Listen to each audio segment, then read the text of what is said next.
Yo.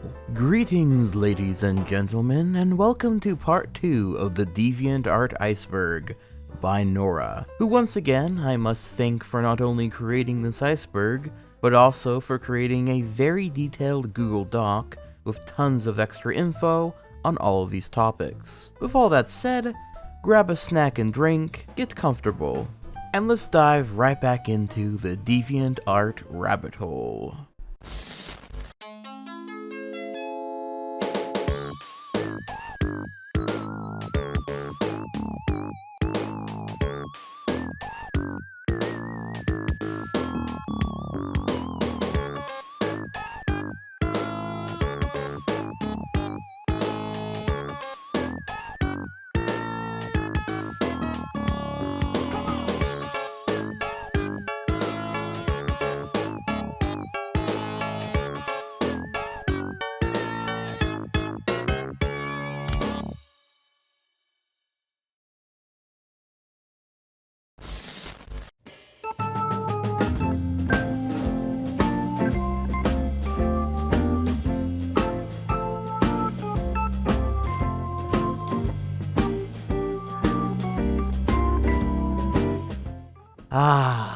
Now that we're past the entrance and all introductions are out of the way, I believe it's now time we take a gander through the main gallery, the main corridor, see what pieces await us. We have lots of art to see, artists to learn about, and stories to tell, starting with one of the more popular exhibitions of this fine, if not peculiar establishment. Mary Sue's / Anti-Sue's. Talk about a can of worms to start with. Mary Sue's / Anti-Sue's aren't exclusive to DeviantArt, but when someone thinks Mary Sue, odds are DeviantArt is one of the first places that comes to mind, alongside maybe fanfiction.net or Tumblr, of course. Now, if you were to quickly look up what the hell Mary Sue means, Wikipedia would tell you, quote, "A Mary Sue is a character archetype in fiction, usually a young woman, who is often portrayed as explicitly competent across all domains,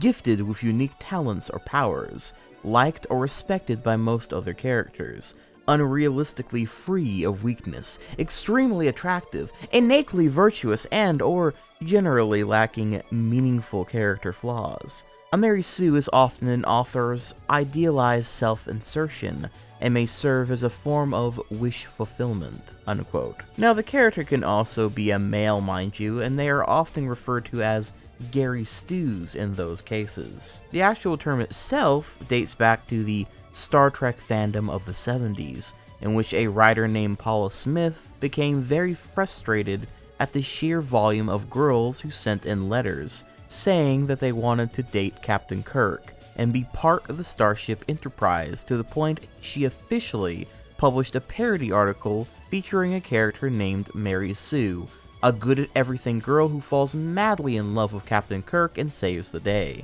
From here, in the fanfiction world, Mary Sues are often the product of a younger author's wanting to insert themselves into a story, usually to be the perfect love interest of whatever character they have the hots for. This is innocent enough, even if it is rather silly and can be rather cringy, especially when mixed with fetishes and the like, but there is still a kind of charm to it as well. Though from a literary perspective, this idea does extend far beyond fanfiction and on into original works, though in the right hands, even a character that is kind of like a Mary Sue or Gary Stew can certainly be well written and be very interesting to watch or read. I think the key to writing them well is, even if they are exceptionally good at an exceptional amount of things, they still need to be able to lose once in a while, to struggle and or have an equal in their villain that is exceptionally good or even better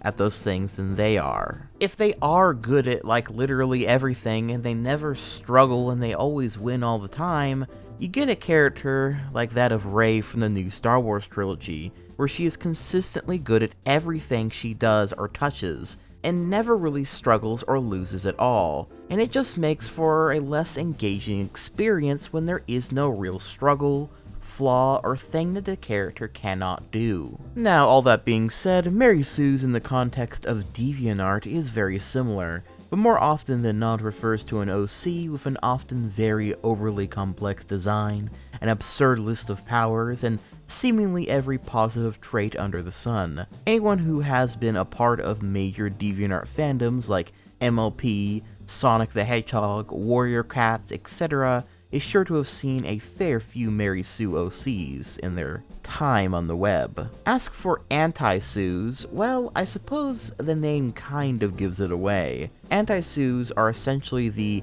same thing, but in the exact opposite end. So, instead of being an OP relative of a canon character who everyone loves, they're a depressed, edgy plank of wood everyone hates. I think there is a lesson here, in that working in extremes is often not the play, unless you're really good at writing that type of character and making them interesting or lovable anyway. After all, extremes can work exceptionally well if there is another extreme to balance it out a little bit in the story. But again, nothing wrong with Mary Sue's, or let's just call it for what it is, badly written characters. Everyone has to start somewhere, and sometimes that over-the-top extremeness of these characters or stories has an interesting appeal, if only for being so outlandishly out there. Plus, they can kind of go hard every once in a while. I think if anything, the internet has really taught us that almost everyone's first type of character that they create in their head, if they're a creative type, is most likely a Mary Sue or Gary Stu of some kind. Because often when people first begin to create things and create characters, they're not thinking about how can they make this character more complex and full of depth and all this other sorts of stuff. They're thinking about how cool can they possibly make this character. Like they're gonna make the coolest character of all time. But at any rate, YouTuber Izzy also made a video discussing this topic as well, with lots of examples of Mary Sue's and the many variations of this type of character, which I highly recommend you go give a watch if you want more info on this topic. Princess Neon Boom. And speaking of Mary Sue's, Princess Neon Boom is probably one of the most infamous. Made by DA user Nekomello, Neon Boom was sort of a breaking point for a lot of people when it came to OCs that were deemed Mary Sue's. So what exactly is her story and why is she so infamous? Well, I'll be honest, I don't really know. I guess it's her design. The pure black coloring, the neon color highlights, the knee-high Converse with matching colors, the edgy design in general. She just sort of fit the perfect archetype for not only the typical MLP Mary Sue, but the exact same type of design language that you could see in many Mary Sue's and other fandoms as well. She would often be shared around websites in the MLP fandom to mock and laugh at for these reasons, and so she sort of gained infamy through this. All that being said, while yes, the design is rather cliche, I don't, nor have I ever really thought there was anything wrong with this type of character design. I mean, it is very busy, but it's not as if she's being animated or something. I think this type of character can look quite nice. I suppose it all comes down to aesthetic preferences, though, of course. But I've certainly seen OCs with much less appealing designs than this one. The creator of this OC, Nekomello, is still very active to this day, by the way, and makes some pretty cool art. Like this super cool Alucard My Little Pony Sona thing. And no design has ever gone harder than Alucard's fit. Izzy. I've brought her up a few times already, but it's worth noting her here since she has made many videos about or tangentially related to DeviantArt. Izzy is a New Zealand-based YouTuber with a pretty massive following. Her content covers internet culture, mainly with DeviantArt being a very common subject for her vids, be it fandom related or old Flash games or even infamous users. I've not seen all of her content, but generally speaking from the stuff that I have seen, I think that she makes some pretty quality, interesting videos, and dives into deep rabbit holes that, while I've never really heard of most of the time, except like the general stuff like Mary Sue's and what have you, but even the ones I'm not familiar with, I usually always find myself extremely fascinated by and feel like I genuinely learned something new, which I always appreciate. PK Russell. Speaking of YouTubers often associated and connected to DeviantArt, PK Russell, real name Parker Russell, is a rather controversial YouTuber in the DA ranting community, with much of his content highlighting wacky or bizarre art found on DA, and covering drama from both DeviantArt and the ranting community at large. He also did these animation meme reviews, which are sort of semi-related to DA. See, animation memes are where people will take a quick snippet of a song or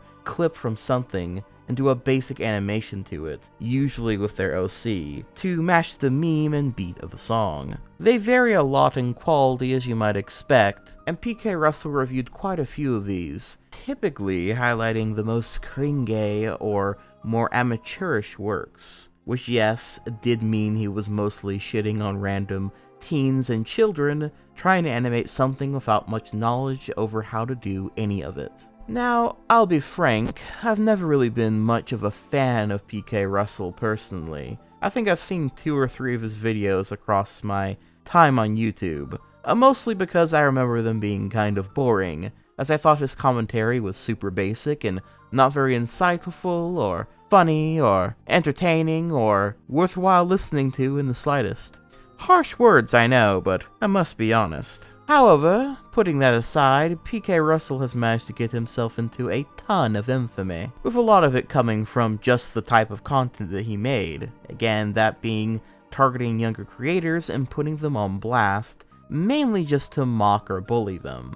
I guess you might say that he picked easy targets, and while he sometimes pretended it was all under the guise of criticisms towards these works, it was mostly just a guy making fun of kids' drawings and animations at the end of the day, which many have criticized him for, including other YouTubers. He also pissed off the fanbase of Has-Been Hotel, one of the animated series by creator Fizzy when he reviewed the pilot episode back when it first came out, and beyond being generally harsh to the show, he also took several clips of the show out of context and seemed to lack general media literacy when it came to the plot, the characters, what was going on, etc. When people pointed this out to him and criticized him, he would then respond to this, which would only get him into more hot water, as he often responded to criticisms by acting like a victim, and generally didn't take to it very well, which, considering the type of content that he made, really started to paint a picture of the guy. PK Russell, the man who can dish it out, but can't take it. Another recent scandal with PK is that he posted a photo to his Twitter where he exposed his bare ass to his audience of mostly minors, because someone on Discord dared him to. Not the best look or best sense of judgment on this man's part, clearly. Since then though, his content seemed to have kind of petered out, with less views, and eventually he stopped uploading and hasn't uploaded any new videos for an entire year by now. I don't really know what he's doing now, but moving on. RPG Monger. While not exclusively attached to DA, RPG Monger has covered a wide variety of topics from DeviantArt, be them fandoms, infamous users, or just the history of a fandom in general. I actually do remember watching a fair bit of this guy's content back in the day, when he was actively making these types of videos in his series titled The Fandom Files. However, since then, RPG Monger has been creating video game review and analysis type content for the last several years, which from what I've seen, seem like they're pretty good. I'm not sure why he eventually stopped making the other type of content. Maybe he just got bored or ran out of topics to cover, or maybe he wanted to step away from that type of content, or maybe he was just more passionate about game analysis. Or maybe it's just a combination of all these things, but nonetheless, RPG Monger is remembered as an important YouTube figure for the general DeviantArt space. Lick icons. Stepping away from DA-related YouTubers for a bit, lick icons are animated GIF icons that look like this, typically of a cat or feline character licking the screen, and as weird as it is to say, are about as important to the history of DA as fella or llamas. these things were absolutely everywhere. And the GIF itself has its origins with user Bakamichi from back in 2010, who posted a series of stills that, when put together, create this iconic GIF set. I remember there being hundreds, more like thousands actually, of users, please accounts, and custom sets of this exact GIF being used near everywhere on the site. Character Age Meme. An art meme almost as old as DA itself, the Character Age meme can be traced back to artist Amber Neely in 2009 to a piece simply called New Art Meme. The premise is to just take any character, OC or not, and show them aging from child to adult. It's simple, but it was a definite hit given the sheer volume you could see on DA and other art sharing sites. I remember most people who had an OC on DeviantArt were very likely to do this meme. It's a very nice way of seeing a character's progression. You get a peek into their past, or perhaps their future, or maybe even forces the creator of said OC to ponder upon the past or future of these characters, and what they look like, and why, making it a fun creative exercise overall. Bad art blogs. As you can imagine, with many groups and users and even YouTubers talking about the cringe or bad art of the site, bad art blogs are basically the exact same thing, but in the form of a blog. Many of these blogs were on Tumblr, mind you, but they would almost always be connected with DeviantArt since they were talking about art they deemed bad, trashy, cringe, or otherwise, from any site that they could possibly take from, DA being a prime candidate, of course. Now, when I tried looking for examples of these bad art blogs, I came up a bit short, as I think a lot of them were either taken down or were just more popular quite a few years back. But of the examples I did find, I found this one called Nicolas Cage, This Is a Bad Art Blog, which also goes by the name of What the Fuck DeviantArt Ripoff, which What the Fuck DeviantArt was a rather popular bad art blog also on Tumblr that seems to have been purged from the internet completely, and I think it might have been one of the most popular of its time. As for this Nick Cage one, it seemed like it was pretty active all through 2015, but eventually stopped, with their last post being an answer by a user, Abby Lightwood, who asked them on December 8th of 2017 what the deal with this whole blog is about, like, you know, why'd they do this, why would you make a blog dedicated to terrible art, who inspired you to do it, and also if they think it's worthwhile giving credit to the artists or not. And basically, the guy answered back that he did this whole blog because he was 16 at the time. It seemed like it was a good idea, he was inspired by others, but eventually just kind of got lazy and bored of it. Project Comment. On the other side of the spectrum, Project Comment is a large community built to help smaller artists gain traction and exposure that is still active to this very day. On the group's welcome page, the rules for how to use this group goes as follows. Quote, give constructive criticism on deviations in these folders. Give one comment of 200 plus words, get one comment in return. Give one comment of 300 plus words, get one comment in return. Give one comment of 200 plus words, get 2 comments in return, etc., etc., unquote. This reminds me a lot of fanfiction.net and Fiction Press's forum review games, where you would read a chapter of someone else's story, give a detailed review of that chapter, and in exchange, someone else will review a chapter from your thing. It's a means of getting exposure, giving fair criticism, and spreading some goodwill towards other artists and authors, since many can go months without ever having others see, let alone comment on their work. Overall, pretty wholesome. Muro. Muro is another sister site to DA that acts as a free art/editing program. It's a very bare bones and almost laughable how basic it is. Still, I do remember many artists tried challenging themselves by drawing complex sketches or paintings using this to flex their skills. Copyright infringement scandals. Numerous DMCAs and copyright infringement scandals have hit DA, with there being far too many to name. Though a recent one worth mentioning is in January of 2023, 3 artists, Sarah Anderson, Kelly McCarran, and Kara Oritz, filed a copyright infringement lawsuit against Stability AI, Midjourney, and DeviantArt, claiming that these companies have infringed the rights of millions of artists by training AI tools on 5 billion images scraped from the web without the consent of the original artists. Where this lawsuit will go, I really cannot say, but it's the most current legal controversy DA finds themselves in at the moment.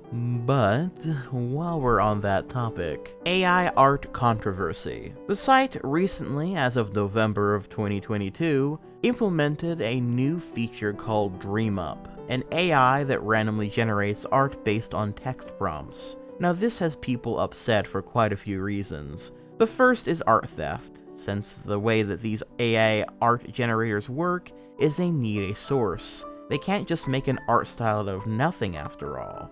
There needs to be a reference for the AI to pull from. Thus, in order for this to work, thousands if not millions of users' artwork is being fed into a database for the AI to take from, which obviously many do not like and see it as art theft, since nearly no one agreed to their art being used in this fashion. Artists can opt out of being used in this data pool, of course, but at no point did DA state, nor do they even state how you can opt out. In fact, you have to use a third-party site for the chance to be approved to opt out. So you could very well be denied to opt out and thus have your art used without your consent, which is pretty shitty. And honestly, I feel like it would be so much easier and there'd be so much less controversy if the feature was simply there to be able to opt in or out at the very beginning before a piece is fully uploaded to the site. This alone has made many hightail it off the website, delete their pages, and go to other social media platforms. NFT controversy. And while we're on the topic of controversies, recently DA has gotten into a lot of hot water over various artists' work being stolen and sold as NFTs. Mind you, this happens everywhere and is kind of an issue with people stealing more than it is anything else. Mind you, I'm not about to talk about NFTs here in this video series for any extended period of time, but needless to say, NFTs have been rather controversial as a topic among artists in general, particularly those on Twitter, to say the least. X Grab My Y. X Grab My Y is an exploitable comic originally made by DA user Angela Art in 2009, with it quickly being applied to various fandoms and scenarios due to the versatility of the comic. The original version had the line go, "Angie grab my boobs," and then the duo went flying off, accompanied by the word adventure as seen here. It's a relic of the 2010s, and anyone involved in fandom is sure to tell you all about seeing this comic in its millions of variations. Inflation. It seems like it's time for our first deep dive into an art fetish. Be they belly, boobs, butt, etc.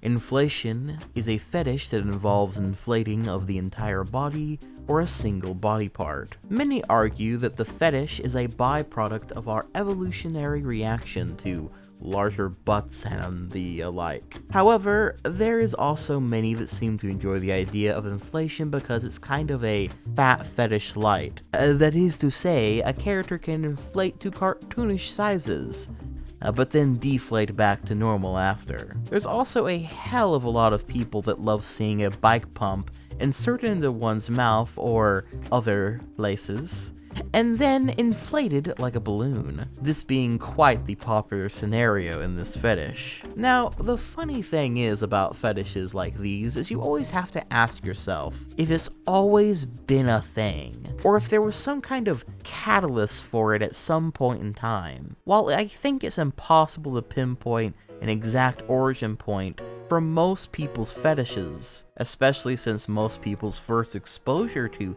said fetishes will just simply be the fetish art of these fetishes these days to begin with, One must ask, though, before these fetish artists existed, how would someone with this fetish exist? Or how would they even know that they're into that? It's here where we have to turn to popular culture, and you'll soon find some interesting connections. And for this fetish, there seems to be two main connections. The first being cartoons.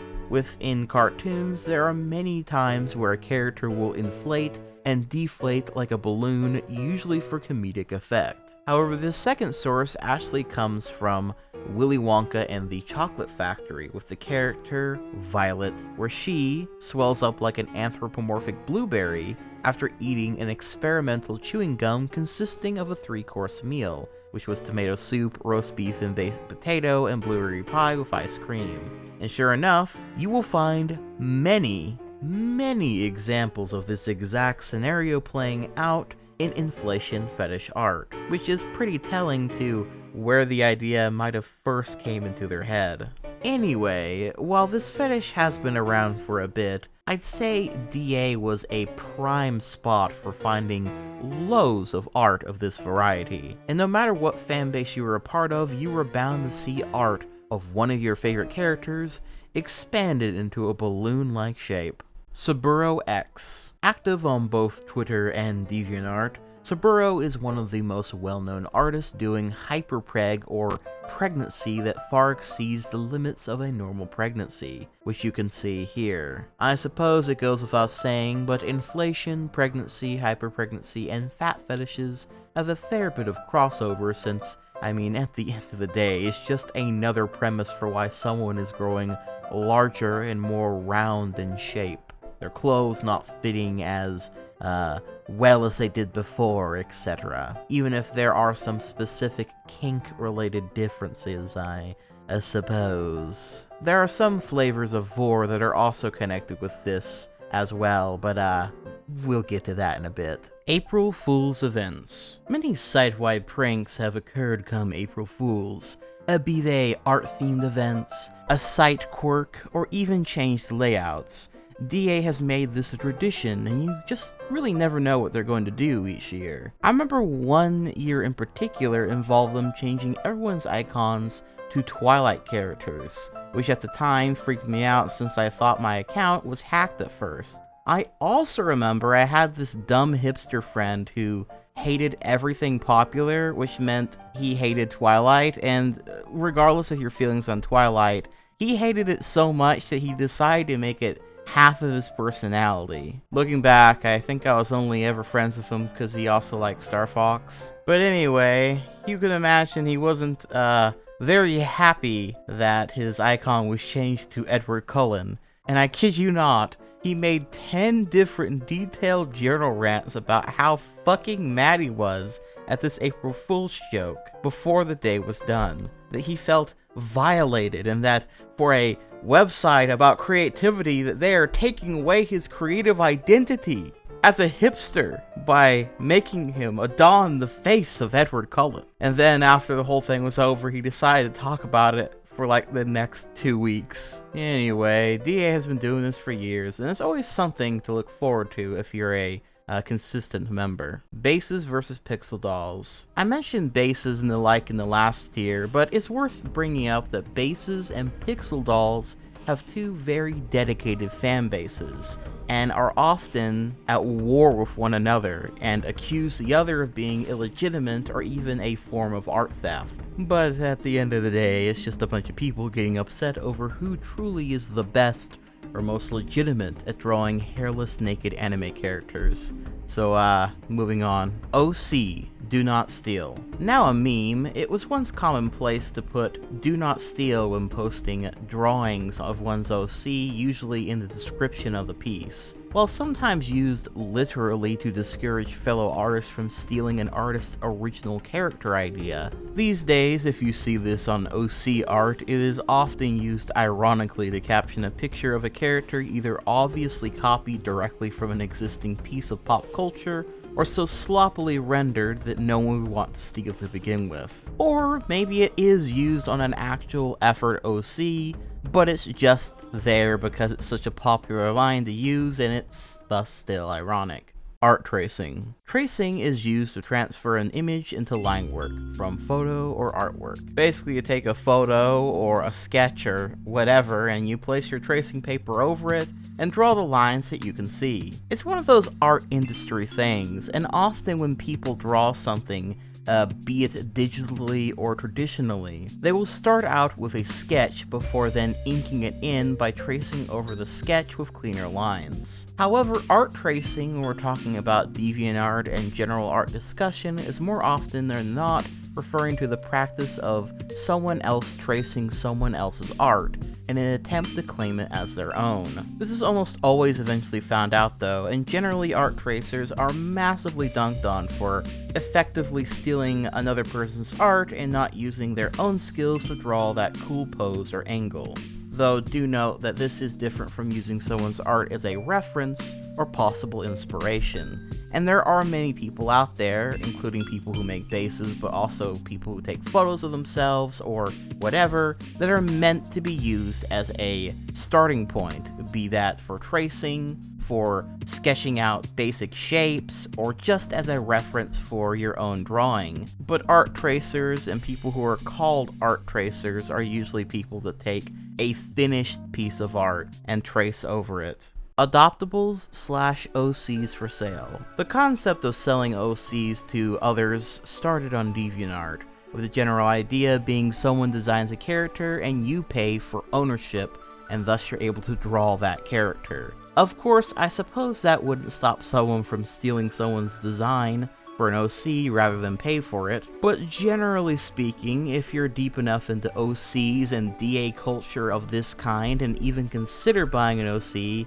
yeah, you'll probably just buy it, I guess. This was usually done through DA points, since this is more of a younger user thing than it was an adult thing. Guri-chan. Thailand-based artist Guri is one of the more big and notable artists on DA, having well over 4,000 followers, which is quite a lot on DeviantArt, mind you, and millions of views on her art with fans around the world. Her art is very colorful and full of pop, and all her paintings are absolutely stunning.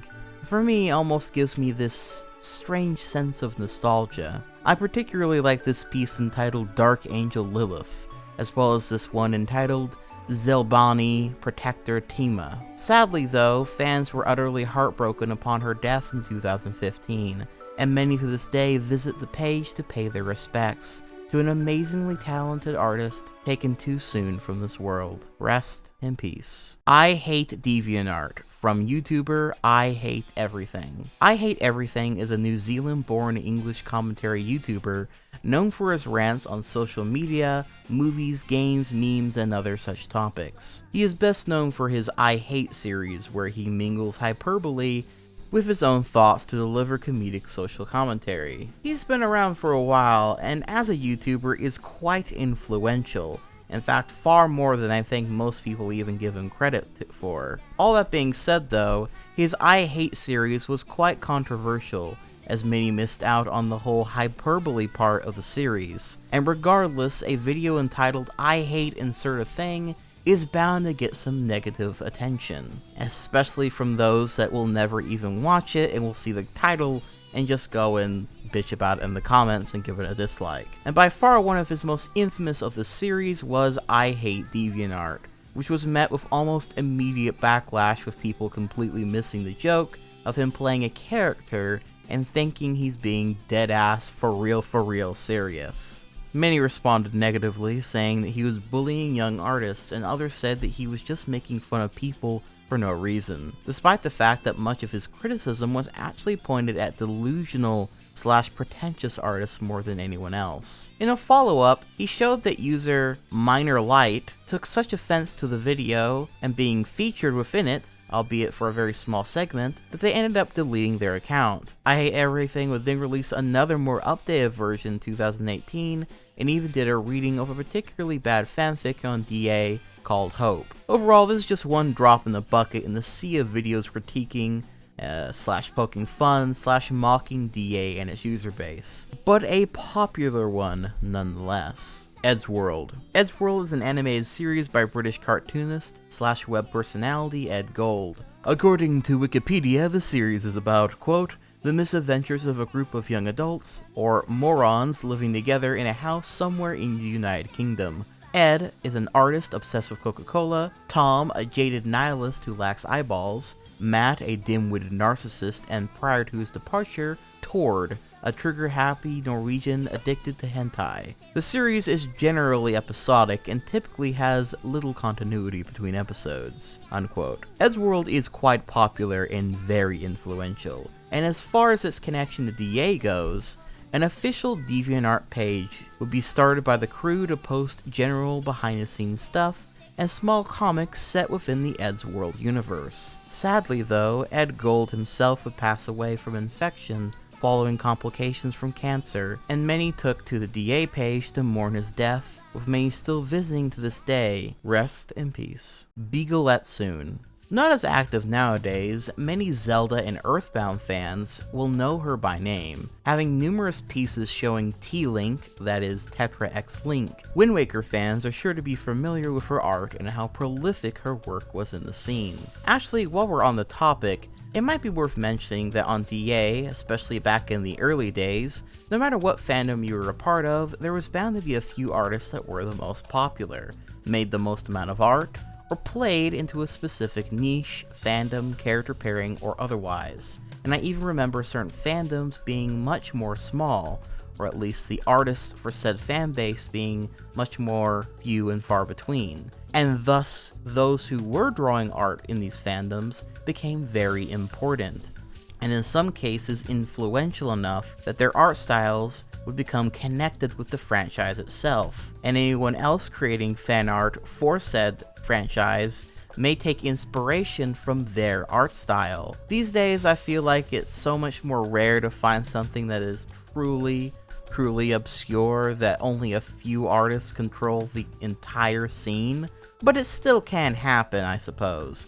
But back in the day, it happened a fair bit actually. Horks/barelyhuman. So the creator of this iceberg, Nora, wanted to shout out a smaller DA/Tumblr user who they are a big fan of. Horks, real name Ash, is the creator of a novel by the name of Barelyhuman. Barelyhuman follows Lot, a stand-in for humanity, and tells a story of class and the complexity of life, along with overlapping themes of racism, sexuality, religion, etc. Oh, and vampires, of course. Vampirism in Barelyhuman functions more like a virus than an actual paranormal force. Although magic does exist in-universe, vampires fall into what are called regional strains, and that's just the surface of the absolutely massive world Horks has crafted. I did take the opportunity to read through some of Barelyhuman myself, though I wasn't able to read through it all in this time since, you know, I don't want to delay this Iceberg series for too long.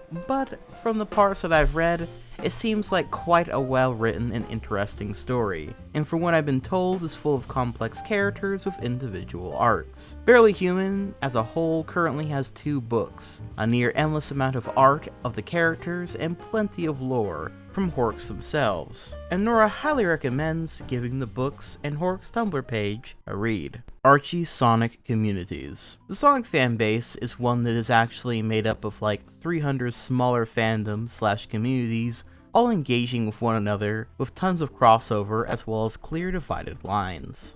This is true of many fandoms, mind you, but Sonic is quite a lot more diverse than most, I'd say. One of these communities of fans are that of the Archie Sonic comic enjoyers. Now, Archie Sonic comic fans are also very much connected with the Sonic SatAM cartoon fandom, as they both feature the freedom fighters like that of Sally Acorn and Bunny Rabbit. These are actually some of the most dedicated and oldest fans of the Sonic fandom, since many of them originate from the 90s, and many of the most important, well-kept, and popular Sonic-related fan sites on the earliest spaces of the internet belong to these factions of the Sonic fandom. All that to say, the Archie/SatAM Sonic community was very big and popular on DA, with oodles of fan art, fanfiction, groups, communities, and users with very strong and, shall we say in some cases, infamous opinions and pages. There was also a wealth of infighting,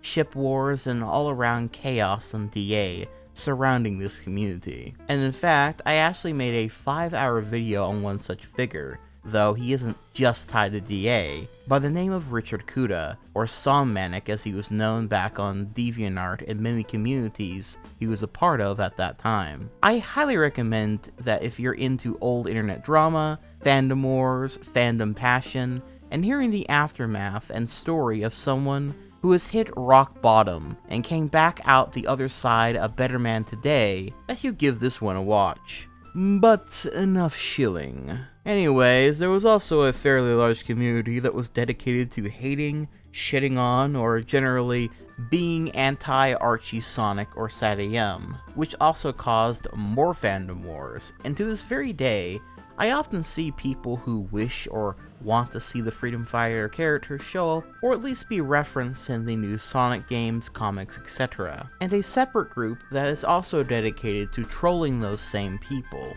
I guess it's safe to say that this fandom war spans decades and doesn't seem to be going anywhere anytime soon. Zero Light Source. Zero Light Source is a well-known hentai artist who boasts a wide variety of OCs and fan art that has gained quite a bit of traction, be it on Tumblr or DeviantArt, with their recognizable style being quite successful, shall we say. Monty Many fondly remember for his work on the award-winning original series Ruby, along with his many other works at Rooster Teeth. His DeviantArt serves as a dumping ground for concept art and general behind-the-scenes stuff on whatever he was working on. Unfortunately though, passed away in 2015 from a severe allergic reaction following a surgery. Rest in peace. Alternate DA mascots. So, time for a bit of lost media. As noted earlier, DA's mascot Fella was chosen via a poll, but unfortunately we have no documentation of what the other choices for said poll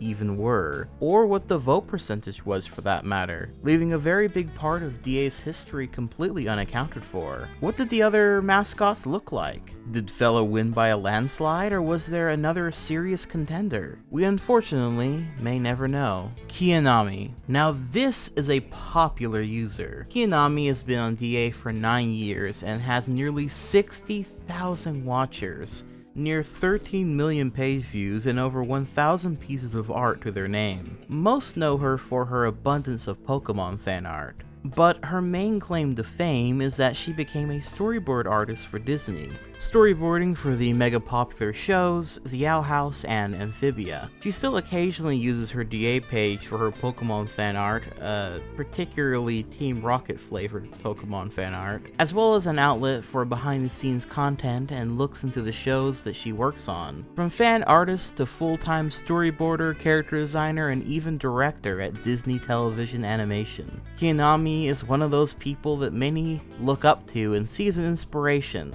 a showcase that no goal or dream job is too lofty, so long as you have the drive, passion, and put in the time to make it happen. Animatrix. Animatrix is the official DA account of Rebecca Sugar, otherwise known as the creator of the hit animated TV series Steven Universe. It is often well-known knowledge that Rebecca had a Tumblr before working on Steven Universe, but far fewer are aware that she also had a DeviantArt page too. Now, with their success, the page is more for responding to fans and liking fan art, and many who love the series find it inspiring that someone who made it so big in the animation industry started off as just another artist on DA and Tumblr like so many others. Morph Art.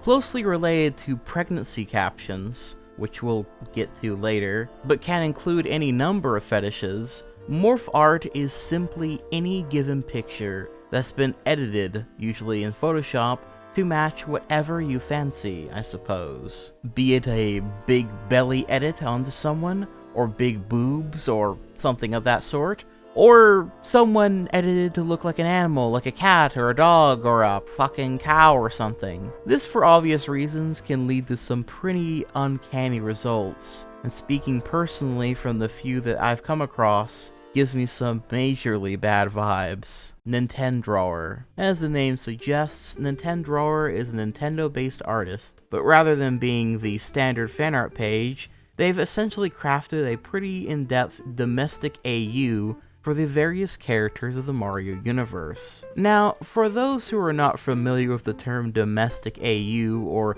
domestic alternate universe, according to fanlore.com, quote, domestic fic or domestic AUs are works showing canon characters living their everyday lives. This form of AU is particularly popular in fandoms with supernatural or science fiction elements. But unlike mundane AUs, it's not necessary to remove these elements to have a domestic fic. Instead, the characters are placed in domestic scenarios, which are removed from the stresses of canon. In a domestic fic, characters in a canon or non-canon relationship are sometimes married with children, unquote. Legit, this type of fanfic / AU is so popular that it often feels like the default for many when they think of fanfiction. I can't tell you how many animations, fanfics, fan comics, and the like that I have seen and at times enjoyed, featuring such things as,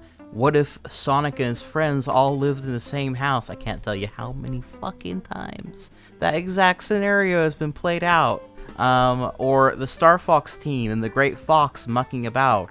The characters of Evangelion just sort of chilling out in the world without Evas and angels and the like, etc, etc. It can be a pretty fun scenario to see. It makes for a very chill atmosphere, with any conflict that happens being between characters rather than life or death situations. But it can also at times serve as a kind of lazy default for when an artist or authors don't really want to write anything beyond the characters sitting around and doing really mundane shit. And other times it can serve as a weird look into the mind of the creator as they mirror their own life, habits, feelings, etc. onto the characters, almost entirely changing them in a bizarrely specific way. At any rate, Nintendrawer has created quite an interesting one of these AUs, with a comic that has some really expressive art, featuring Peach, Daisy, Mario, and Luigi just living their everyday lives and facing various hurdles of marriage or family life.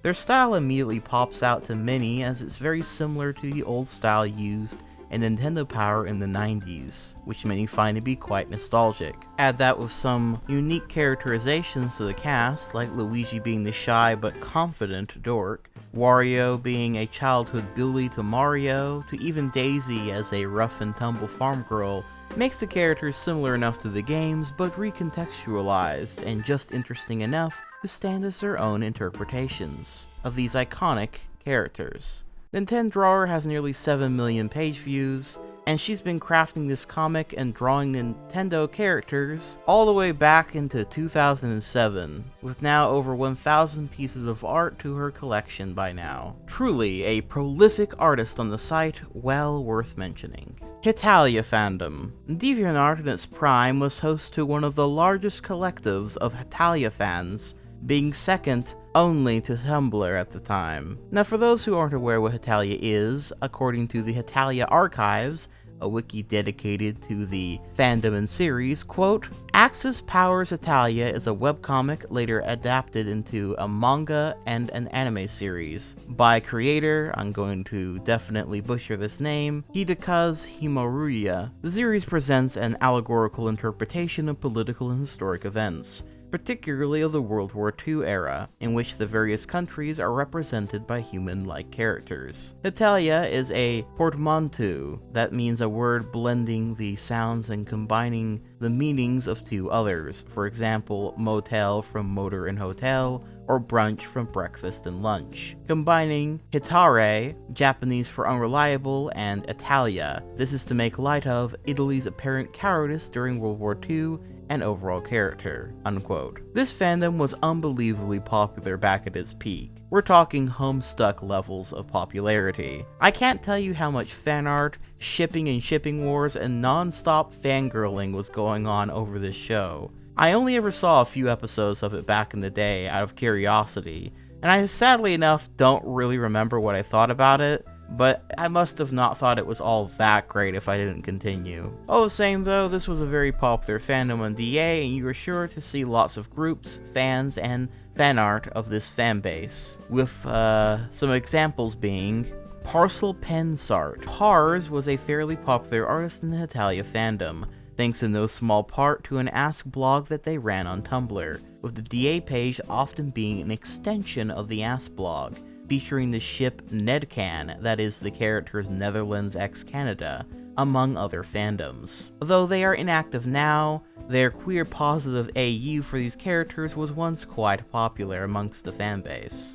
Hibbity Hub. Another Hetalia fan artist stemming from a Tumblr Ask blog. Her claim to fame is featuring the very popular ship of Sufin, that is, Sweden x Finland, but they've been active in other fandoms like Free, Iwatobi, Swim Club, and the Frozen Tangled Guardians, which I will go into, but it is again more of a Tumblr thing. But the short version is basically Frozen Tangled Guardians as a fandom is this AU where the characters of Frozen, Tangled, and Rise of the Guardians are basically just shipped together as characters. Mostly the Elsa and Jack Frost characters, since they're both snow people. It's also worth mentioning that an Ask blog is usually a blog in which the creator roleplays as one or many characters, be they OCs or more likely a character from a series, and answers people's questions, usually with the twist of their versions of said character being a bit different, or an AU version or something like that. Again, this is a Tumblr, not a DA thing, but there were certainly people who roleplayed as characters in a similar fashion on DeviantArt as well, though it was more rare. Bonus entry, Homestuck. As mentioned earlier, Homestuck was one of the most popular fandoms on DeviantArt back in the day. As described on the MS Paint Adventures webcomics website, or Homestuck.com, quote, Homestuck, a tale about a boy and his friends and a game they play together. About 8,000 pages. Don't say we didn't warn you, unquote. Diving a bit deeper, the MS Paint Adventures wiki has the webcomic described as, quote, Homestuck is the fourth and largest story in the MS Paint Adventures, with 8,123 pages. It started on the 13th of April, 2009, or 4/13/09, 413 becoming a recurring number in universe. The story contains foul language, violence, gore, and other adult themes. The comic ended on April 13th, 2016, 7 years after the stable release was first published, unquote. Now, from what I've gathered, the webcomic first started off as a sort of game where the reader interacts with the comic, like a sort of basic flash game of sorts. But later in the fourth act of this 7-act story, this was abandoned in favor of just finishing the story. The actual plot centers around a group of teens who avoid the inevitable destruction of Earth by installing the beta version of an upcoming video game, Iceberg. Later, the group of teens come into contact with a group of internet trolls, who are like these horned aliens with gray skin and the like, and both groups work together to try and finish the game, and thus creating a new universe. Do note that I have never actually read much of Homestuck, so I am being rather general here, and I'd be lying if I said where this tale eventually goes in the end. I don't really know. All the same though, this webcomic became an internet phenomenon, and I remember I could not escape seeing thousands of pieces of fan art for the series nearly everywhere. Half of my friend group at the time changed all their icons to be various troll characters from this comic. And I even remember that with each troll character, there's like a different astrology sign on their shirt. And while I think there may be a slightly different meaning to this in the comics themselves, many just like using these characters with the matching star sign as a kind of symbol of who they are on the site. Now, all that being said, this is not a dig against the comic or the fanbase, mind you. But what's funny is I remember seeing all this amazing fan art on DeviantArt, and these cool looking gothic emo boys and girls with fucking horns. I mean, I love horns, my dude. And I remember finally deciding to give the comic a try, ready to see some Kino art, and then I see this. And yeah, I won't lie, I was pretty disappointed. Again, no shade being thrown at the comic or the fan base, but needless to say, the fan art really gave me the wrong expectations going into it. Since then, the Homestuck fandom has continued to be fairly popular, though not as popular as it once was, to my knowledge. And this fandom and its various individuals there within, and the series lore itself, is big enough of a rabbit hole that it could easily be its own iceberg. So, we'll move on for now. Art theft. Being an art platform, DeviantART is of course going to have people claiming art as their own, when it's, in fact, not their own. There is no singular way of stealing it either, since it comes in many forms, be it tracing, downloading and claiming ownership, or impersonation. But regardless, the person almost always gets caught within a short period of time, and then proceeds to get dunked on and gets like negative XP from the general community for years after. So I really couldn't tell you why so many people feel compelled to do this. But they do, which is pretty silly. Impreg. Impreg stands for male pregnancy. Yep, DeviantART was very well known for the most absurd amount of impreg, with fandoms like Hetalia being the most seen. As for why this fetish exists, I really couldn't tell you. Seems pretty weird to me, and even worse when I try to imagine how the fuck they give birth. Seriously, quite cursed the thought, I must say. But whatever floats your boat, I guess. Five Nights at Freddy's and Five Nights at Freddy's OCs. I don't think it's a shock to anyone when I say that FNAF is pretty damn popular on DA, as it is in most places. There's tons of fan art, fan groups, roleplay groups, and fanfiction to be found connected to the series, and has a lot of younger users completely dedicated to it, in a similar fashion to Sonic. Also, much like Sonic, one of the popular types of fan art for FNAF are OCs. Searching your name plus the animatronic is always sure to yield some results. With that being said, let's see what Dylan the animatronic looks like. The first we have looks like we have this Dalmatian animatronic. He's pretty cool looking, you know, I like that guy.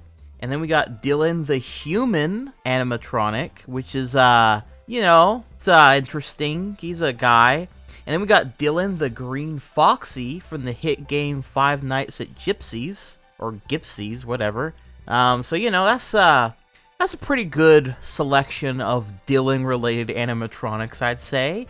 Also, for the site's 22nd birthday, there was a Five Nights at Freddy's related event, and this art to accompany it. Lady Fizzy. While we're on that topic, Fizzy is a pretty well-known artist within the FNAF fandom, with even series creator Scott Cawthon himself using her art for the spin-off novels. Though nowadays, she's more noted for the several controversies that she's gotten into over the years. It was discovered that she had written quite a disturbing fanfiction revolving around the series villain, the Purple Guy, killing and getting intensely aroused by the whole thing. And remember, his victims are children. Now, technically, this series is all about children being abducted, killed, their spirits living on in animatronic suits and what have you. But many seem to feel that Fizzy's fanfiction seemed almost too into it, with much of the story being framed around the vivid description of these terrible acts. I've not personally read the fanfic, so I cannot speak to how true this actually is.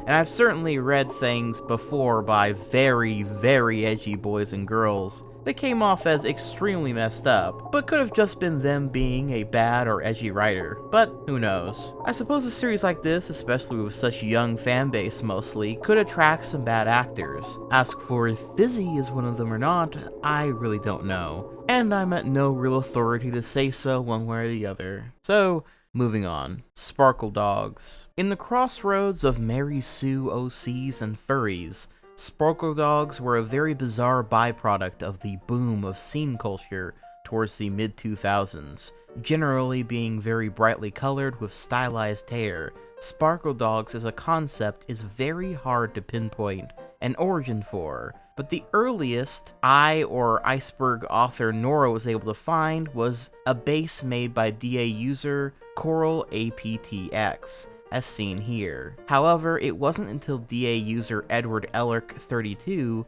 shared their own rendition of the bass that it really started to take off as seen here. Now I'd actually like to make a note here about scene and emo fashion and art because, honestly, so many iconic parts of DeviantArt culture and the art styles surrounding it come from these subcultures. When it comes to scene subculture, scene fashion is known for its bright-colored clothing, skinny jeans, stretched earlobes, sunglasses, piercings, large belt buckles, wristbands, fingerless gloves, eyeliner, hair extensions, and straight/androgynous flat hair with a long fringe covering the forehead and sometimes one or both eyes. Scene people often dye their hair colors like blonde, pink, red, green, or bright blue as well. Basically, they look like neon-colored versions of emos, which by contrast, their fashion and style-wise is much more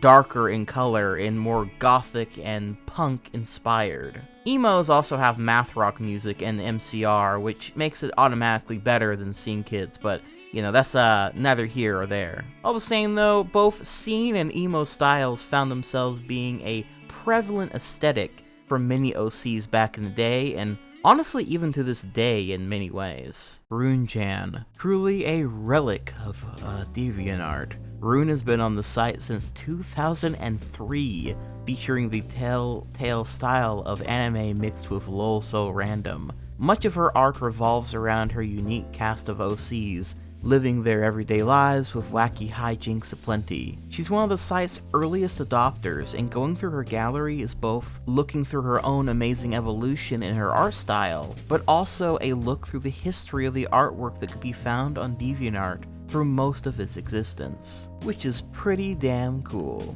Kinkspook. Non-binary artist Kinkspook features a rather large sampling size of various pieces depicting vor, or belly stuffing, or even impreg. Looking at their art, which is very difficult to show you without the whole video getting flagged, might I add, I would almost describe it as realistic terror vor. It's truly horrific stuff, which I guess you could say they are talented in what they are doing, if that is indeed the intention. But while we're on the topic, vor. Yep, it's about time we do a deep dive into vor, or as much as YouTube will allow. Vorophilia, or just vor, is a fetish in which one wishes to be eaten or eat another person. It should be noted that vor fantasies are separate from sexual cannibalism, because the living victim is normally swallowed whole, and depending on the variation, sometimes the guy or gal being swallowed is obviously super scared, while other times they almost seem like they are comfortable and happy with being swallowed whole. According to Wikipedia, quote, usually vorophilic fantasies involve a consumer, sometimes called a predator or pred, ingesting one or multiple victims, sometimes called prey, in some way. Since vorophilic fantasies cannot usually be acted out in reality, they are often expressed in stories or drawings shared on the internet. There are several variations to this fantasy,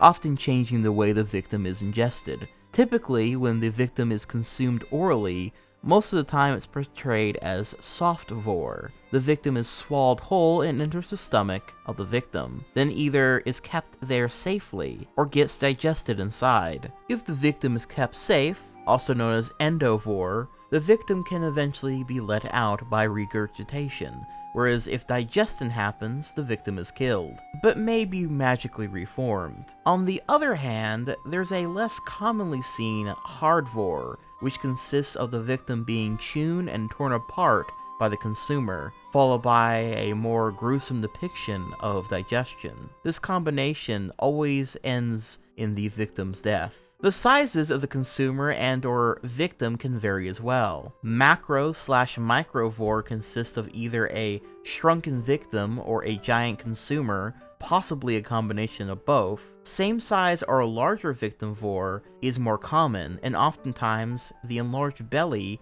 of the consumer is described or shown with great care. Aside from typical oral vor, there are plenty of subcategories, There is anal vor, consisting of the victim being ingested through the anus instead of the mouth and into the stomach. Unbirth is the ingestion of the victim through the and then you have cockvor, in which the victim is sucked in through the ding dong, which may be depicted as erect and excessively large, and delivered to the stomach, where they may be transformed into semen.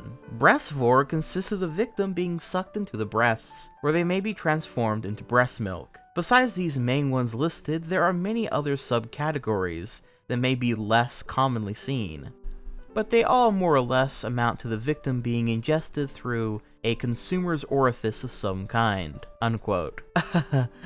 So, yeah, vor is a very fascinating, interesting, intriguing, thought-provoking, puzzling fetish, to say the least. But it must be asked, where does this thing come from? Why do people enjoy this so much? Why are there so many people getting their rocks off to this strange and unrealistic scenario? Well, to be honest, no one really knows the full answer, because it seems like there are many answers to this question.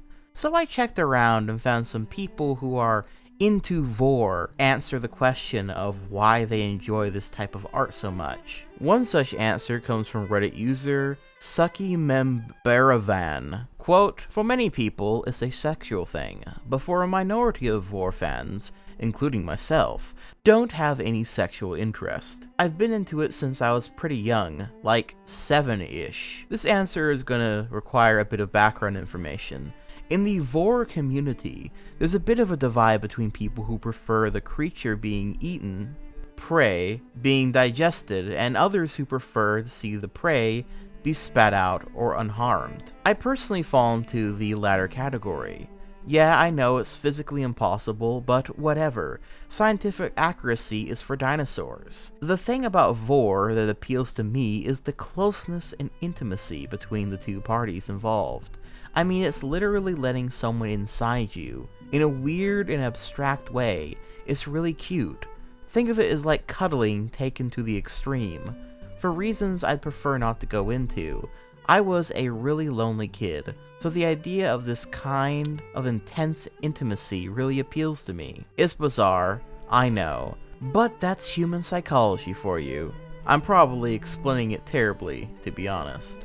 Unquote. Going off of that, I noticed several other answers, sexual or not, seem to be about getting extra connected with someone or becoming one with another in an intimate way that is frankly kind of horrifying. I could keep going down this rabbit hole for a while, and I'm sure more elements from it will be showing up across this iceberg. But I think you get the basic idea of it, even if I really can't show the more specific offshoots of this fetish. I guess at the end of the day, it's at least a pretty safe fetish, because it's so unrealistic you won't, be seeing someone into vor trying to act out their fetish in real life. I mean, I guess they could try, but they certainly won't get very far trying to swallow someone whole, unlike other fetishes based more in reality, like those of assaulting others, for example. But all the same, it is still really unbelievably fucking weird, and I am judging all of you for being little tiny freaks who like to be swallowed whole. And have a good day, I guess. Kini. First started posting in 2008, Kini was an artist who unfortunately passed away in 2020 from cancer, with her death being met with overwhelming mourning from the art community at large. She's known for the crying in the puddle of tears meme as seen here, and her artwork is absolutely gorgeous, with some of my favorite pieces from her being Starred Coffee, Sunset, Contemplation, Jellyfish, Night Goddess, and her final piece before she passed away, Birdcage, rest in peace. Ridiculous Cake, also known as Secret Goomba Man 12345 on DA, and most commonly known for their MLP art, Cake is a very well-known artist in the weight gain / inflation community, and many of their videos / animations on YouTube have reached almost 1 million views, which you can see a bit of in the background here, though Cake has found himself in a fair bit of controversy from time to time. A common rebuttal against him is his weird sexualizing of the blueberry scene from Willy Wonka, thanks to the character in question, as well as the actress being underage. That's certainly not the only controversy he's been involved with either, as he's been accused of stalking and even drawing not safe for work art of a minor on Twitter, though there really isn't much in the way of actual evidence for this claim to my knowledge. He's a popular figure in this community on nearly every social media platform he's on, including DeviantART. As for his art, it's not for me, Chief. But hey, if you like that stuff, fair enough, I suppose. Ponder Sprocket. Ponder, real name Brooke Eakins, is an art community YouTuber and considered part of the ranting community. She's most noted for her videos debunking the accusations against fellow YouTuber Spoctor Theory, which leads into Spoctor Theory / Spoctor Theory accusations. In 2018, YouTuber and DeviantArt ranter Spoctor was accused of engaging in sexually explicit behavior with minors, among other things, by fellow YouTubers / ranters, Pentagrin and Stories. However, anyone who took more than a passing glance could see the holes and logical leaps needed to make the claim. However, in yet another great fumbling of cancel culture, Spoctor would lose subs in the hundreds along with his YouTube / DeviantArt being bombarded in hate. I swear people never learn to wait and just see actual evidence. It's almost like people are just waiting for a villain to attack, regardless of what the truth is. Some going as far as to even wish death on him. YouTubers Ponder Sprocket and PK Russell came out with videos shooting down all the claims, as well as Spoctor himself addressing the claims as well. I go into more detail, but the long and short of it is,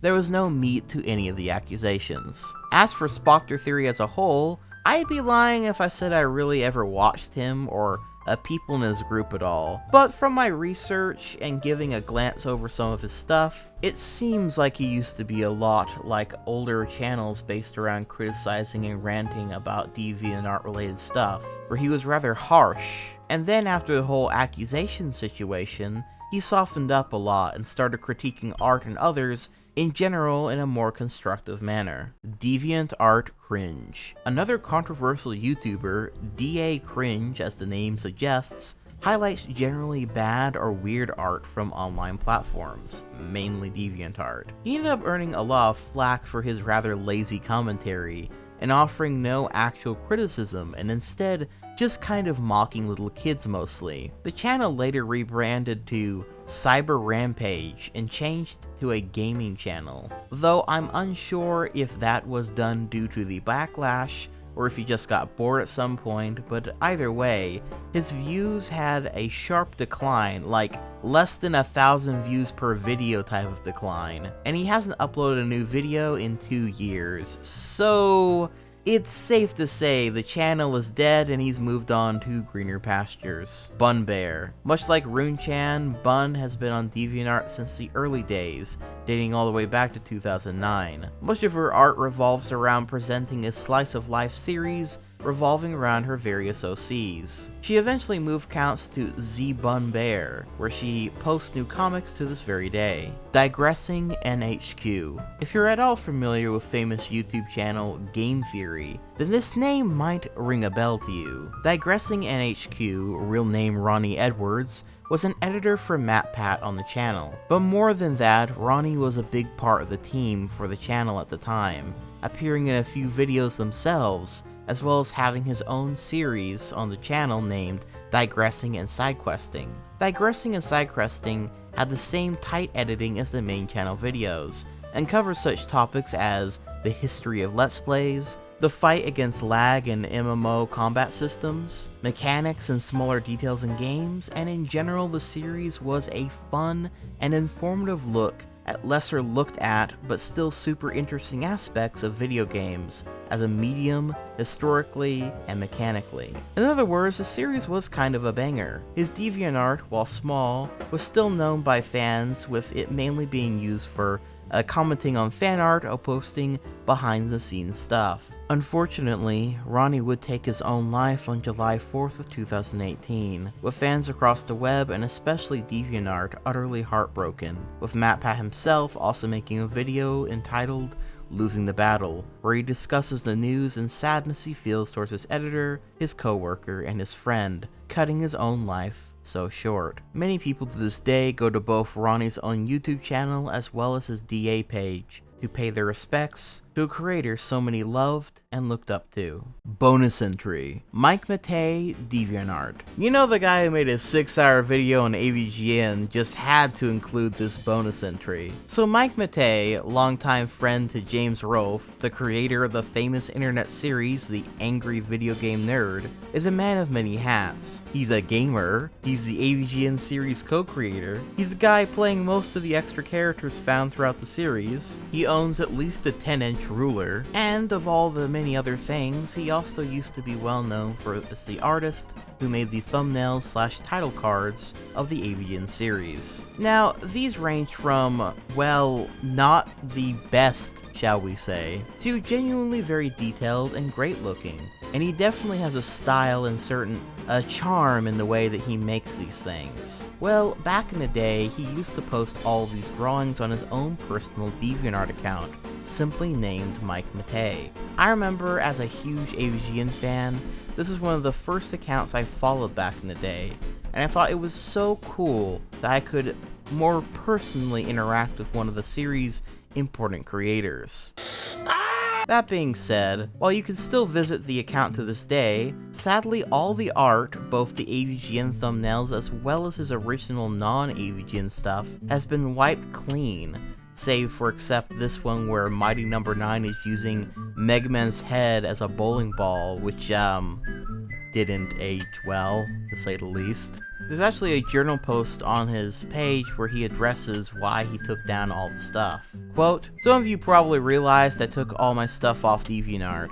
I may use this account to upload some of my stuff sometime later, but for now, I feel it's kind of pointless posting anything here. So, for the time being, this account is abandoned until I find some use for it.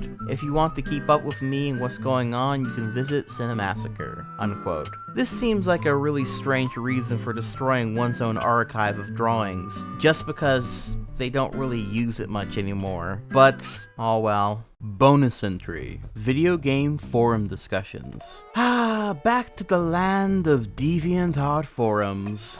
One of the most popular areas in the forums back in the day was the video game section. I have so many memories lurking and occasionally even writing something there myself. The most popular types of posts were We Frencos, which is kind of funny looking back, question threads, which were usually when someone would ask, like, everyone on the forum, "Yo, what's your favorite JRPG and why? What's the worst game you ever played? What's the best boss you ever fucking fought? What's the hardest one?" etc, etc. And this was kind of used as a means of connecting with others and finding like-minded friends through the forums, which a lot of the areas of the forums were used for, to be honest. There are even some forum areas that were used specifically for trying to fish out possible boyfriends and girlfriends, but we'll get to that later. But then, you had the real meat and cheese of these forums, the hot take threads, where someone would write something, usually creating a whole ass essay about the game, or the genre, or the gaming thing that they take issue with, and then people would argue, and argue, and argue, and yeah, I think you get the point. Some of the hot topics and issues of the time that I remember are as follows. Firstly, you had Sonic game drama, and let me tell you, just about every single type of topic that you could talk about with Sonic was talked about in those forums. Though in particular, some of the more popular Sonic-related game drama would include any discussion on Sonic 06, if Sonic was ever going to get a good game again, or if Sonic was ever good at all. This, as you might imagine, was a hotly debated issue, and I even remember that I made a thread myself about the upcoming Sonic the Hedgehog 4 at the time, which we hadn't actually seen anything about yet, but everyone knew that it was called Project Needlemouse, and that it seemed like it was going to be a return to form, to the classics after what many people considered to be a major misstep with Sonic 06 and the like. Now, I don't remember exactly how I put it, but I remember thinking that this sounded like a bad idea, as I wanted to continue getting new Sonic games.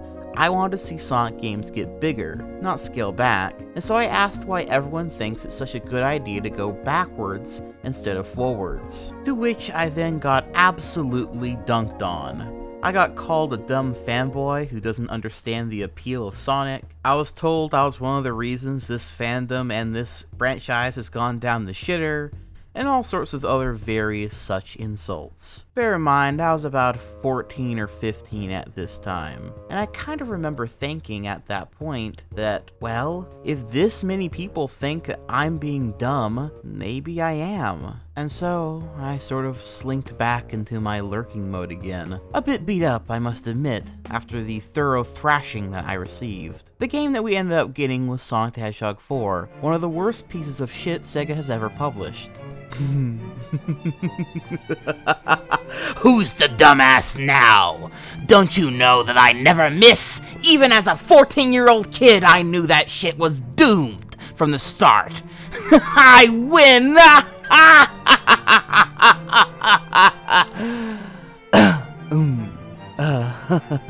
Now, where was I? Oh yes, the forum full of people who were wrong. Another hotly contested issue was whether Final Fantasy VII was in fact a good game or not. I can't tell you how many arguments went something like this. Man, I sure do love Final Fantasy VII. Final Fantasy VII is overrated garbage with an emo protagonist. Play Final Fantasy VI instead. Bro, I love Final Fantasy VII and Final Fantasy VI. What are you on about? What offense, Ryder. Final Fantasy VII is terrible. Stop giving that shit game credit. Fuck Final Fantasy VI. Final Fantasy VII is the only good one. And so on and so on. I swear so many people argued about this exact same issue that as someone who had only played Final Fantasy VII and Final Fantasy VII Crisis Core at that time, since I didn't have ready access to emulation and the like, but wanted to play the others, I felt like Final Fantasy VII was getting a lot of unnecessary hate just because it was popular, especially since I love both of those games so much, and they were so instrumental into getting me into the genre of JRPG, alongside Phantasy Star 4, of course, like any true king would. This whole hate train really confounded me. I'll even admit, because so much of the Final Fantasy VII hate was coming from Final Fantasy VI fans, it kind of put me off playing that one for a while, since I always knew it as the one that those jerks liked. However, Final Fantasy VI is also a great game, one of the best in the series in fact, and I'm willing to admit I'm a bit ashamed I let people on DeviantArt forums of all places put me off playing that Kino. But hey, it happens to the best of us. Learn the lesson to not let fandoms ruin your enjoyment of the actual media themselves. Another big issue was people screaming at each other about which video game console was the best and why, and which one was the worst and why, and yeah, it played out exactly how you think it did. I could go on, but I think that you get the point. Despite many of my examples being tinged a bit negatively, I'd be lying if I didn't note how much fun it was reading through others' thoughts on games I had never even heard of, let alone played yet, as well as the general discourse whether I disagreed or not. It was still very interesting to see as it is now. XX Chi-Chi-XX. A fairly large artist in the Dragon Ball fandom, Chi-Chi has gained quite a bit of traction for fans of the ship Goku X Vegeta, with yaoi being the primary content she creates, as well as scenarios involving Impreg between the two, because, I mean, it is DeviantArt after all.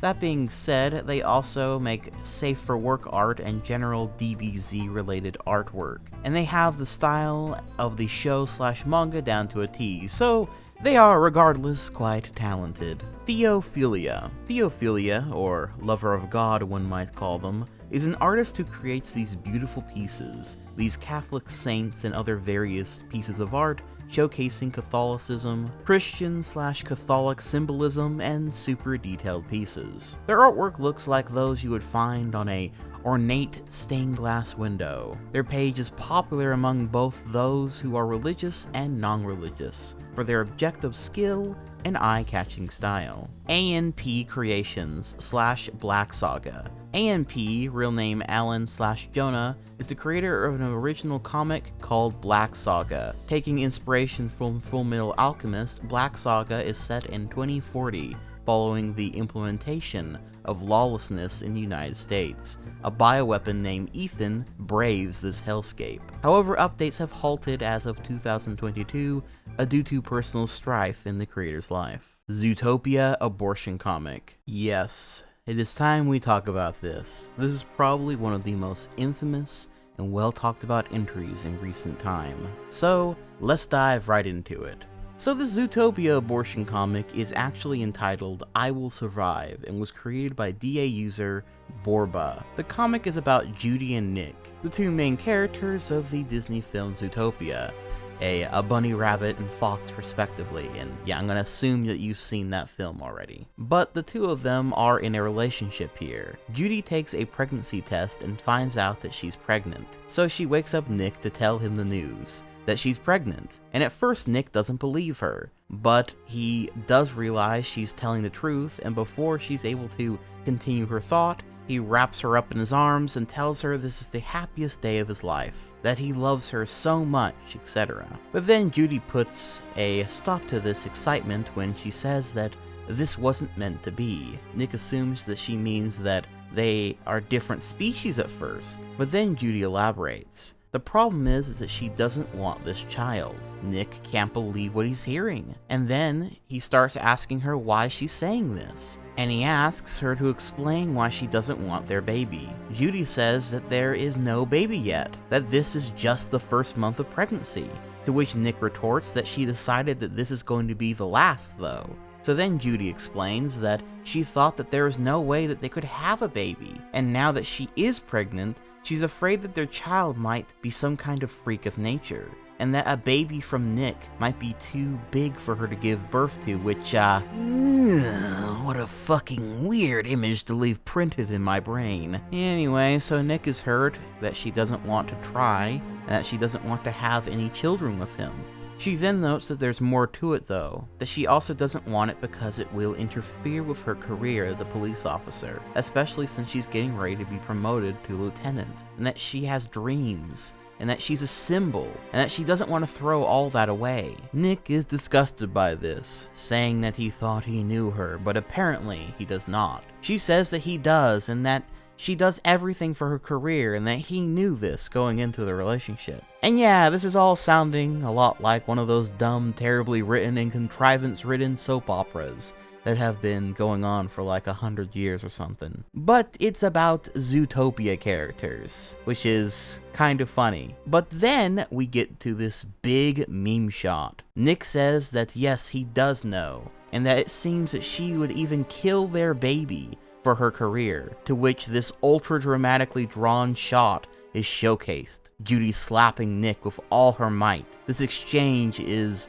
what made this comic so popular, because it's already rather silly to see Zootopia characters having a melodramatic conversation about something as serious as abortion. But then people started adding in their own text to this, the most famous of which being where the whole conversation is changed to be about the local Arby's. Well, anyway, Nick tells her that she's an inspiration to so many, that she shined a light on people in society, and that he's begging her to let her baby live, to give it a chance, to make a change as well, to have the gift of life, so her light may continue through them. Judy considers the idea, but ultimately decides that she's not going to have the baby, saying that it's my body, my rules. So with that, Nick leaves her, telling her that it would have been better if she never told him at all about the premeditated sin that she was about to commit. And he tells her to don't worry, that he will survive.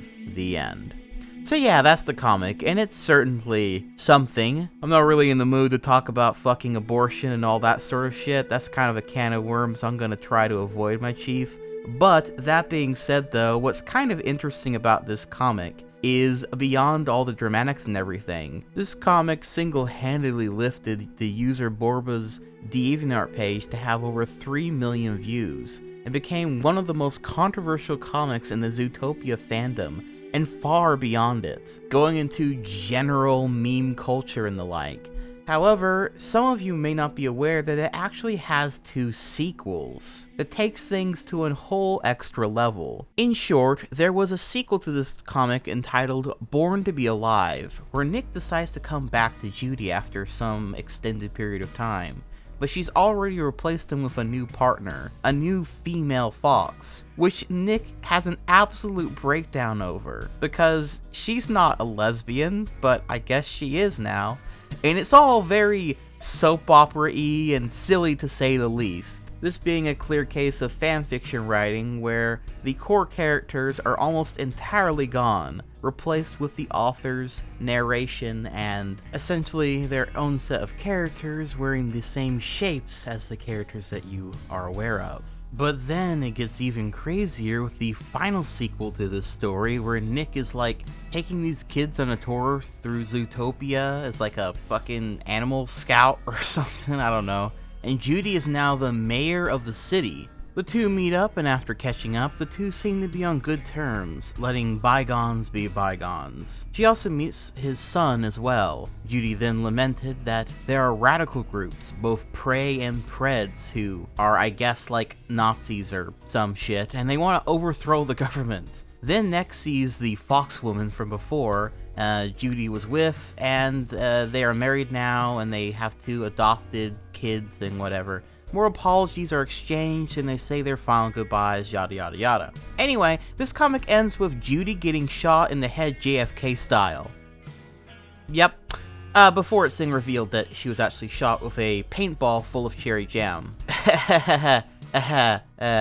Yeah.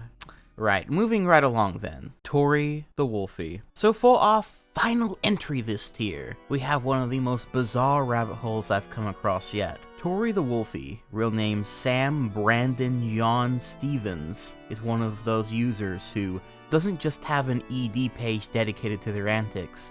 They have quite a few in which they are featured. They are a lolcow through and through, and they have a lot of connections to a lot of other lolcows as well. Tori the Wolfie, in short, has been harassing people for years. Ever since they first made their account, they have been ban evading for years with, and I'm not being hyperbolic here, over 38 different confirmed accounts to their name. But honestly, it's way more than that, and I don't think anywhere has officially documented and kept up with them all, especially in more recent years.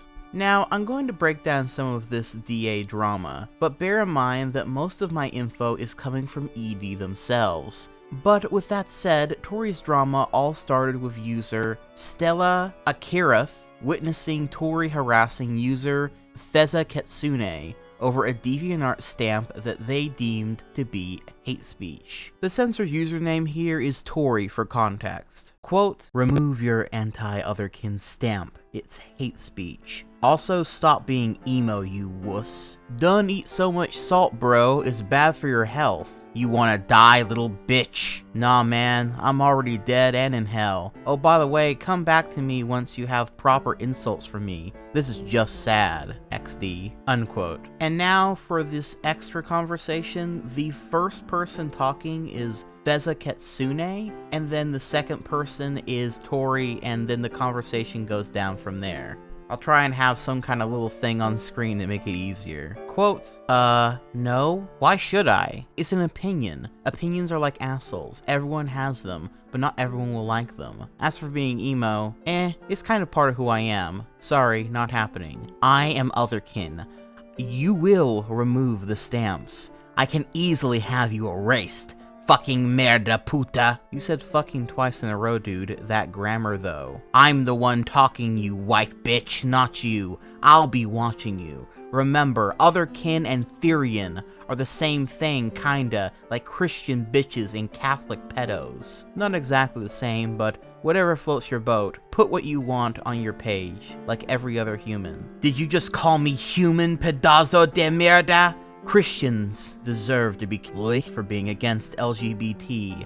They nothing but fat putas. Unquote. By the way, I know we kind of talked about it a little bit earlier with the furry thing, but Otherkin and Therians are basically people that are kind of furry adjacent, but they think that they're spiritually an animal, so that's the context for that. And the stamp, again, was a stamp against Therians and Otherkin, because Feza thought that they were cringe or whatever. But this whole argument went on for quite a while, and eventually Stella would end up writing this journal in response to Tori's threats to both harm both of them as well as himself. Quote, "Listen, do you want to know why people aren't believing your claims? That's because you are harassing other people, telling users, including myself, you want to die, telling people to deal with it whenever you were harassing them non-stop, and now you're saying you're going to yourself because people are bullying you? No, that's not true at all. First of all, you harassed Frieza Kitsune the day of you joined DeviantArt, demanding the girl to remove her hate speech anti-Otherkin stamp. Then you started threatening her, then moved on to giving her relationship advice? Again, all ordering her to do what you wanted. And now that people have started calling you out for your bullshit, you're using the "I has autism, leave me alone" card, which pisses me off to no fucking end. First of all, if you had autism, you wouldn't be harassing others. You wouldn't be ordering people around, because autism people that I've met are nice as fuck. So you're making people with autism look bad, you sick fuck. Now you're pulling the "I'm going to myself because of bullying." No, you won't, because if you did, you'd be dead by now, to be blunt. You wouldn't be saying that you would yourself and posting other status posts to harass other users. Alright, so you want to say you were nice to people, eh? I'm sorry, but no, you're not being nice. If anything, you're being a hypocrite and a fucking 5-year-old spoiled brat because you didn't get what you wanted with Frieza Kitsune. So now you're attacking other users to get them to do your bidding. Unquote. It does go on a little bit longer, but I think you get the point. The thing is though, Tori didn't just attack these people. In fact, from the day he first joined the site, they had done near nothing but yell and whine and scream at other users. Then, when they got banned for harassment and death threats, they would just make a new account and start it all over again, which prompted people to begin to troll them, with this being a good example of what the typical interaction with him on his page would look like. Again, for context, Tori is the account Leo the Wolfie at this point. Quote, "Hello daddy, how was your shitty day today? Please remember that you do not need to take care of your ass. Just fap away to your attention, senpai. I hope you like your ED page as well. Daddy, have a shitty day. You know I'm going to kill your entire family, right? Remove it and I may let you live. Or I can just sue you for slander. ED is a legal slander." What a nicely worded death threat there, buddy. Plus, I didn't make the ED page in the first place. I'm just a messenger. Smiley face. "Give me the person who made it. I will leave you alone if you do." Unquote. The more he caused trouble, the more communities and users he harassed, the more attention he got, and the more it became open season to fire back at him. But eventually he found himself in an even bigger bout of drama involving the DA user and YouTuber at the time, the Fandom Menace 98. See, back in July of 2016, the Fandom Menace 98 started a petition to put fetish artwork on DA on the mature filter. The idea here being that new people that come to the site are not bombarded by the sheer amount of fetish content on the website, or those that simply do not wish to see fetish art at all can have the option to hide it with this mature filter. This caused quite the war, with many fetish artists hating the suggestion for obvious reasons. While many did agree with this change, and over 1,000 people ended up signing the petition to have fetish art hidden. Well, Tori really did not like this idea and wanted to stop this petition and the Fandom Menace 98 any way that he could. And so he decided to upload and send the Fandom Menace 98 a ton of fetish porn, particularly of the fecal matter variety, among many other unspeakable things. Tori didn't stop there though, as they would eventually falsely copyright claim Menace's videos, Man, what is it with cringe people from DA doing this type of stuff? Well, anyway, the fandom menace decided to quit his petition because he was getting so sick and tired of being harassed by Tori. So he ended up closing his petition for good, because Tori was just that persistent and scary to him. But it doesn't stop there either.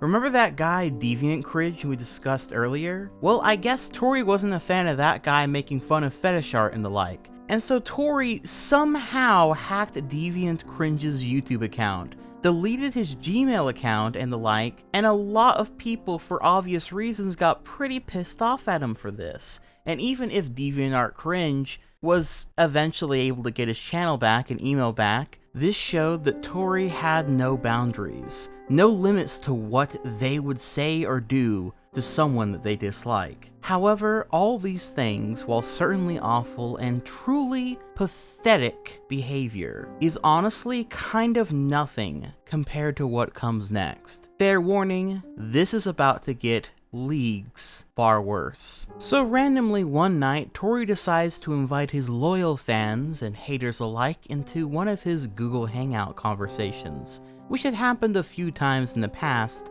and often gave trolls the chance to interact with him directly. Everything was going as you might expect, until suddenly Tori turned on his camera and started to pleasure himself before his audience, including stroking the South Pole and shoving a chain up his own ass, among other things. Now bear in mind that this was already messed up as is, but then you must add into context that Tori at the time was a minor, and thus he had just streamed you-know-what to his trolls. But I'm so sorry to say that this isn't even the worst part of this Google Hangout meeting. What happened next is Tori brought his pet dog out on stream and began to partake in acts of bestiality, and I will spare you the gruesome details. But those who witnessed the event were utterly shook to their core. Eventually this event came out and was shared around, with Tori now going from a DeviantArt user harasser to an internet stalker of sorts, a hacker, to finally an animal abuser. People were appalled and got his accounts banned again. But of course, Tori, or should I say his real name Sam, always just came back. Through the use of VPNs, he was able to never truly be banned from any space. Tori is an awful human being, and one of the most infamous DA users for obvious reasons. They would later come out as trans, and, well, nothing really changed. They pretty much just stirred up the same shit that they did, and the same type of drama they did back then. However, I'm not exactly sure what they are up to these days. I tried to look into it, but came up short. Usually Kiwi Farms would be a good resource for finding more info on such insidious figures as these, but the only thread I was able to find was one that was locked due to, at the time, it being started in 2016, and Tori was a minor at that time. No one at Kiwi Farms is interested in documenting a child, which is more than fair enough. But for that reason, we really don't know where they're at now. They could be dead for all we know, but one can only hope that they are away from the internet and away from animals. But that, unfortunately, isn't realistic. There isn't always a happy ending or satisfying conclusion to these types of tales. Truth be told, Tori could still be to this day harassing others, as well as hurting animals, or worse. I suppose there is a sort of bliss in the ignorance of truth, but I find the ignorance only ever gives me blisters. And that is it, ladies and gentlemen. Thank you all so much for watching all the way through this video. We're officially 2 parts into this iceberg, and we've started to cover some of the more, degenerate type stuff, but trust me, it's gonna only get even better and more, shall we say, interesting from this point forward. There will also be, from this point forward, a hell of a lot more bonus entries, as I had intended to do more, but since this tier was already so jam-packed with so many different users and things, I didn't want to overcrowd it and, well, have this video take even longer to come out. Also, if you happen to catch this during the premiere, thank you so very much for tuning in. I always very much appreciate that. I also want to take this opportunity to thank all of my loyal patrons and channel members for helping to support me and this channel, including all of my night eggs and night owlets, as well as all of my great night owls, including Channel 11, Hex Maniac Hannah, Tony Terramaya, Justice, Hohot, Medusa's Hex, who, might I add, has been a patron to this channel for 2 years now, so a gigantic, mega thank you to them, and Star Punch Gaming, and an extra super special thank you to all of my Arch Owls, including the Gun-Totin' Thursday 14, the Fearless Forgotten Ace, the Super Saiyan Sword, the Wise Daniel and very talented Doggy NGT, and the Good Chi Vibes Zen Garden Party, who also, might I add, has been a follower and an Arch Owl of the channel for 2 years now. So again, a very super special thank you to them as well. With all that being said, expect the first part of the Nostalgia Critic Internet Fable series to come out either later this month or early next month. And you can expect a lot of future live streams, smaller videos, and of course, for all my patrons and members, some exclusive content. I have been jipping a little bit on the extra Patreon content, I will admit. I gotta get down to doing that a little bit more, so expect a buttload of Court or Knights Round Table episodes, and some other extra content coming soon. But until next time, this has been Dylan the Night Owl, flying off.